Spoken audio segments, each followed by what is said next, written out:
Okay, so here's the deal. This whole situation with Pete Hegseth, Trump's defense secretary, is spiraling. It started with one Signal chat, and now we're learning there was another one. And this second one is arguably worse. Back in March, right before the US launched airstrikes in Yemen against the Houthis, Hegseth allegedly dropped detailed attack info, like actual flight schedules for FA-18 fighter jets, into a private Signal group chat. But this wasn't some official Pentagon coordination channel. This was a chat he personally created called Defense Team Huddle that included his wife, his brother, and his personal lawyer, along with a handful of close aides. His wife, Jennifer Hegseth, used to be a Fox News producer. She's not a Defense Department employee, but she's apparently been traveling with him on official trips and even sitting in on sensitive meetings with foreign military leaders, which is definitely not normal. His brother Phil, he does technically work in the Pentagon as a liaison to Homeland Security and as a senior advisor to Hegseth, but again, not someone who should be getting real-time war updates via group chat. His lawyer, Tim Parlator, also had no clear reason to be looped in, although just a week before the strikes, he was commissioned as a Navy JAG officer. Still, at the time of the chat, he wasn't acting in any official military capacity relevant to airstrikes in Yemen. The second Signal chat was created before Hegseth was even confirmed as defense secretary, and he just kept using it with his inner circle after taking office. He didn't use his government-issued phone for it either. He used his personal phone. And here's the kicker.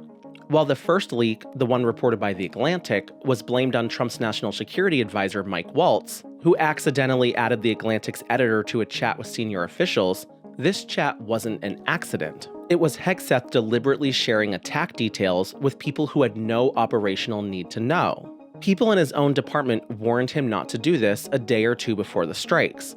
They told him Signal isn't secure enough for that kind of information, and that sharing real-time operational details, even in encrypted chats, is risky as hell. He apparently ignored them. Now, to be clear, after the Atlantic story broke about the first chat, the Trump administration claimed Hegseth never shared classified information or war plans. But security experts were immediately skeptical. I mean, we're talking launch times, aircraft types, flight schedules.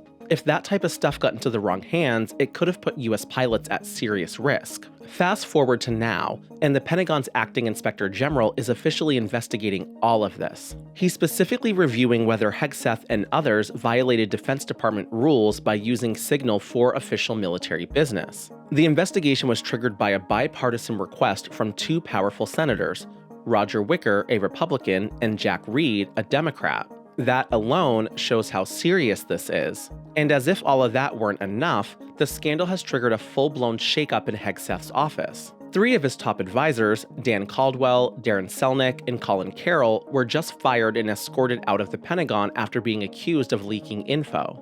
Caldwell and Selnick are now publicly denying the allegations and saying they were scapegoated. The whole department under Hegseth is starting to look chaotic. A former defense official, John Oliot, just published an op-ed calling the Pentagon, quote, in disarray under Hegseth's leadership, and even suggesting Trump should fire him. Now, behind the scenes, there's more instability. Some senior staff, including Hegseth's chief of staff Joe Casper, who actually led the leak investigation, are rumored to be considering resigning too, even though Casper hasn't been implicated in any wrongdoing. Bottom line, this isn't just a one-off mistake or some minor security slip-up. This is a pattern of bad judgment, lax security, and inner circle cronyism at the very top of the Pentagon. And if what's being reported is accurate, Hegseth wasn't just careless, he was warned and kept doing it anyway. It raises major questions about who's really running national security in this administration and whether private loyalty is being prioritized over public safety. Thank you for watching today's video. Like and subscribe if you're here for straightforward, no-fluff political news coverage. I'm Addison Voss. See you in the next one.